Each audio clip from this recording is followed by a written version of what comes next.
Good morning বন্ধুরা, শুভ সকাল। একটা নতুন ব্লগ নিয়ে নতুনভাবে হাজির হয়ে গেলাম। আজকে হচ্ছে সোমবার, গতানুগতিক আজ সবাই সবার কাজে ব্যস্ত। তো চলুন, আজকে সকালে অনেকটাই পড়িয়ে ফেলেছি। সকালে পড়িয়ে উঠে খুব তাড়াতাড়ি আমার হাজব্যান্ডের মতন রান্না করে দিয়েছি। তো চলুন কি কি করেছি দেখাই। প্রথমত দেখাই ছেলের মুসলি, রোজকার মতন যেটা খায় সেটা তো অলরেডি রেডি করে দিয়েছি। আর আজকে করেছি হচ্ছে ভাত করেছি, আলু ভাতে করেছি, শুধু ওর বাবার মতন করে দিয়েছি, তাতে দিতে পারিনি। আলু পোস্ত আর একটা মাছ ঝাল করেছি, বাদবাকি মাছ ঝালটা পরে করব। ডাল আর চাটনিটা ছিল। এই দিয়ে ওর বাবাকে আজকে সকালের কি বলে লাঞ্চটা দিয়ে দেবো। আর তারপরে আমাদের জন্য আরও কিছু বানাতে হবে, ভাত করতে হবে, সবই করব, সেটা পরে করব। আজকে উল্টো রথ আজকেও আছে, কালকেও আছে, মানে পুরীর রথ আজকে অর্ধেকটা টানা হবে, কালকে অর্ধেকটা টানা হবে। তো আজকে যেহেতু উল্টো রথ সূচনা, তো এই উল্টো রথে সবাইকে জানাই আন্তরিক প্রীতি ও শুভেচ্ছা। সকলেই ভালো থাকবেন, সুস্থ থাকবেন, এইটুকুনি কামনা করি। আপনাদেরও আশীর্বাদ ও ভালোবাসা যেন করবেন, যাতে আমরা সকলেই বা আমার পরিবারের সকলেই ভালো থাকি এবং সুস্থ থাকি। চলুন সারাদিন কি হচ্ছে সবটুকু দেখাবো। এখন বাজে 11:30। ছেলের জন্য একটু আপেল আর একটু পেয়ারা কেটে দিলাম। বন্ধুরা দেখছেন, এটা ইমামবাড়ায় আজকে সকালবেলার পুরো ভেতরটায় কত লোকের সমাগম। যেহেতু মহরম এসে গেছে, তো মহরমের আগে নানা রকম উৎসবের মধ্যে এখানে প্রচুর লোকের সমাগম দেখতে পাচ্ছেন।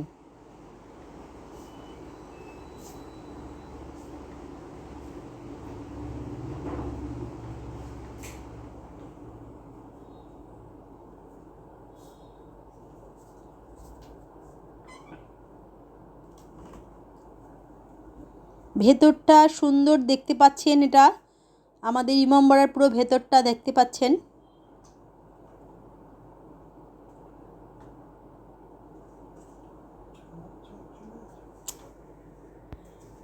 সন্ধেবেলা 2 কাপ চা নিয়ে হাজির হয়ে গেছি। এখনও ওর বাবা ফেরেনি, তাই আমি আর ছেলে চা খাচ্ছি।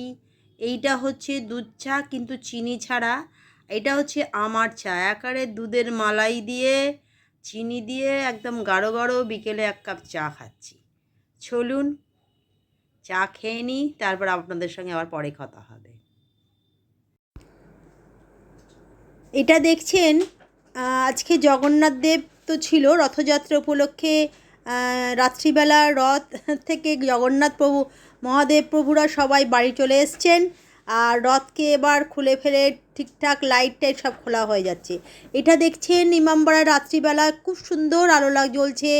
রাতের শোভা দেখাচ্ছি ইমামবাড়ার, দারুণ সুন্দর দেখতে লাগছে। চারিদিকে সেজে উঠেছে রবরবভাবে, আলোয় আলোকিত, চারিদিকে মেলা বসেছে।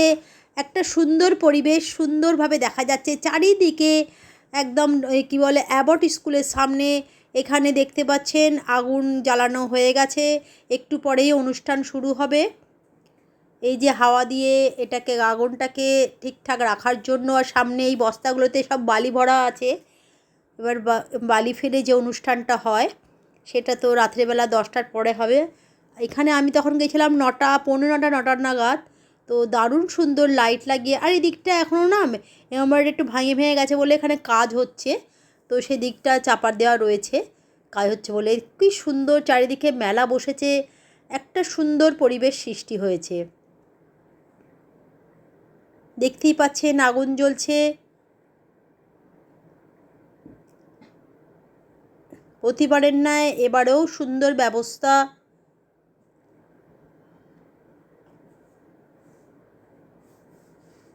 রাতের অনুষ্ঠানটা হওয়ার আগের প্রস্তুতি এটা। এই যে দেখছেন ছোট্ট একটা তাজিয়া, 2টো ছেলে বসে আছে, সুন্দর তাজিয়া সাজানো হয়েছে ভেতরটায়। এটা হচ্ছে ইমামবাড়ার ভেতরটায়, কিন্তু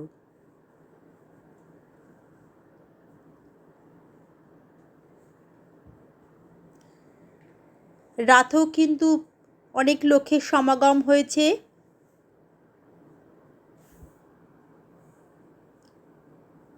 চারিদিকে আলোয় আলোময়, ভেতরটা রাতের বেলা সুন্দর আলো জ্বলছে। দিনের বেলাও আমি দেখিয়েছি, এটা রাতের বেলা চারিদিকে সুন্দর আলোয় আলোকিত হয়ে রয়েছে, প্রচুর লোকের সমাগম।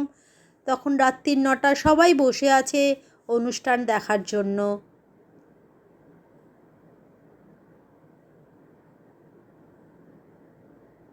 রাতের বেলাটা দারুণ সুন্দর লাগছে, ইমামবাড়ার ভেতরটা আলোয় আলোকিত।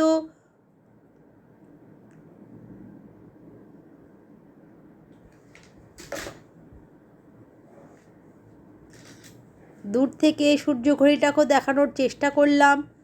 চারিদিকে দেখছেন সমস্ত মানুষজন বসে আছে। প্রতিবারেই মহরমের আগে এই রকম উৎসব হয় এবং এই রকম আলোকসজ্জায় সেজে ওঠে আমাদের ইমামবাড়াটা।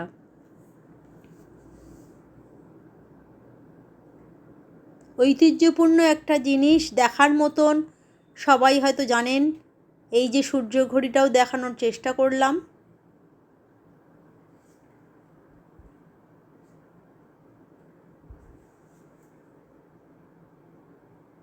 তাজিয়াটাও দারুণ সুন্দর লাগছে। বন্ধুরা, সন্ধেবেলা তো দেখালাম বা এই সারাদিনই দেখিয়েছি যে মহরমের আমাদের এখানে যে ইমামবাড়া আছে, মহরমের উৎসবের আগে কদিন ধরে এখানে উৎসব হয়। মহরমের সুন্দর করে সাজানো হয়, তাজিয়া বের হয়, সব জায়গায় হয়। তো আমাদের হুগলি জেলায় ইমামবাড়া তো নামকরা। তো এখানে আপনাদের দেখালাম সকাল থেকে প্রচুর লোকের সমাগম। এই 3 দিনে সবাই যেতে পারবেন। লোকে আপ টু মহরম অবধি উৎসবটা চলবে। তো তার যেটুকুনি আমি পেরেছি দেখিয়েছি। আর আমার দুজন স্টুডেন্ট আছে যারা এই সময় ঠাকুরের নামে মানে আল্লাহর নামে ওরা পাইক বাদে গায়। ওই সময় ওরা করে কি, একদম নিরামিষই খায় আর পায়ে চটি পড়ে না। মহরমের দিন কি ওটা আবার খুলে ফেলবে। তার এই 3-4টে দিন ওরা মানে শনিবার থেকে বেঁধে, শনি রোব সোম মঙ্গল আপ টু বুধবার অবধি 5 দিন ওরা খুব নিষ্ঠাবানভাবে করে। প্রতিবারে আমার স্টুডেন্ট দুটো তো করে, 3 বছর ধরে করছে। এবছরেও ওরা ওদের কোনো ব্যতিক্রম হয়নি, ওরা পড়তে আসছে না। এই কারণেই আসছে না যে যেহেতু ওদের আঁশ খাওয়া বারণ এবং ওরা ওইসব পড়লে পায়ে চটি পড়তে পারবে না। খুব নিষ্ঠাবানভাবে করে। তো সেক্ষেত্রে ওরা কদিন ছুটিতে আছে। তবে মহরমে এই যে উৎসবটা শুরু হয়েছে, তো আমি যতদূর পারবো দেখানোর চেষ্টা করব। দেখালাম তো আজকে প্রচণ্ড আগুন জ্বলছে এবং জানি না, আমি যেটুকুনি দেখেছি ওইখান দিয়ে ওর উপর দিয়ে পা দিয়ে যেতে হবে। তারপরে বালি ফেলা থাকবে, আগুনের উপর দিয়ে পা দিয়ে প্রত্যেকে যায় এবং এই সমস্তগুলোই ওনারা করেন। আমার ভাইরা, মুসলিম ভাইরা যারা করেন, তাদের অবশ্যই আল্লাহর একটা মানে অগাধ বিশ্বাস আছে এবং আল্লাহ ওদের প্রত্যেককেই সেইভাবেই মানেন বলেই প্রত্যেকেই এটা পারে। খুব কষ্টকর এবং আমি তো অবাক হয়ে যাই। আমি চেষ্টা করব আপনাদের দেখানোর যদি পারি। তো আজকে ইমামবাড়াটা চারিদিকে দেখলাম, চারিদিকে লোকের ভিড়ের সমাগম, প্রচুর লোক এসছে, সেটা দেখালাম। আলো দিয়ে খুব সুন্দর সাজিয়েছে, ছোট্ট একটা তাজিয়া, সেটাও দেখালাম। আজকে সন্ধেবেলা একটুখানি গেছিলাম, সকালবেলাও তো দেখে এসেছি। তো আমি আর ছেলে গেছিলাম, ওর বাবাও গেছিলাম, অফিস থেকে ফেরার পর গেছিলাম। তো চলুন, আজকে ওখান থেকে ফেরার পর আজকে রথযাত্রা উপলক্ষে একটা রথ বেরিয়েছিল, তো আমাদের আজকে সেটা দেখা হয়নি। আমি জানি রথ কালকেও আছে। ওটা লাগাচ্ছ কেন? তো যেটার জন্য বলা, আজকে রথযাত্রা উপলক্ষে দেখলাম একটা রথ দেখেছি, সেটাও আপনাদের দেখালাম। ছোট্ট রথ, সেখান থেকে জগন্নাথ বলরাম সুভদ্রা নেমে তাদের নিজেদের গন্তব্যস্থলে চলে এসছেন মাসির বাড়ি থেকে। আর রথটাকে এবার আস্তে আস্তে খোলা হচ্ছে। তো যাই হোক, আজকে রাত্রিবেলা আমাদের 3জনকারই নেমন্তন্ন ছিল। ভাববেন আপনারা রোজ রোজ নেমন্তন্ন কিসের, না আজকে ছিল রাত্রিবেলা ওই রথযাত্রা উপলক্ষে খিচুড়ির নেমন্তন্ন ছিল। খিচুড়ি, আলুর দম, নিরামিষি, পায়েস, চাটনি। একজনদের বাড়িতে রথযাত্রা উপলক্ষে তাদের বাড়িতে রথ যায়, সেইটার জন্যে উল্টো রথেই খাওয়ানোটা হয়। তো সেখানে আজকে রাতে খাওয়া দাওয়া করে একটু আগেই ফিরেছি। তাই আজকে আর রাতের কোনো ডিনারের কোনো দেখানোর কোনো দরকারও নেই, কারণ ডিনার তো কিছু করিনি। তো চলে এলাম আর প্রত্যেক দিনকার মতন ব্লগটাকে এন্ড করতে। আজকে দেখবেন আমাদের ইমামবাড়াটা যতটা পেরেছি আপনাদের দেখানোর চেষ্টা করেছি। খুব সুন্দর সাজানো হয়েছে। কালকে পরশুর পর মানে বুধবার তো আরও সুন্দর করে সাজানো হবে, সেদিনকেও দেখানোর চেষ্টা করব। তো আজকে যেটুকুনি পেরেছি দেখালাম। তো চলুন, ব্লগটাকে আর বড়ো করছি না, এখানে এন্ড করছি। যদি ভালো লাগে তো অবশ্যই লাইক কমেন্ট শেয়ার করবেন। আর কালকে একটা নতুন ব্লগ নিয়ে নতুনভাবে হাজির হয়ে যাব। আজকের মতন গুড নাইট। আর বলো কি বলবে? আর যারা ফেসবুকে দেখছেন তারা অবশ্যই ফেসবুক পেজটাকে ফলো করে নেবেন। আর আজকের মতন এইটুকুনি, গুড হ্যাঁ, নাইট। অনেকে ফেসবুকে দেখতে পারেন, এই ব্লগটা আমার ফেসবুকেও যাচ্ছে। তো চলুন আজকের মতন এইটুকুনি, গুড নাইট, টাটা।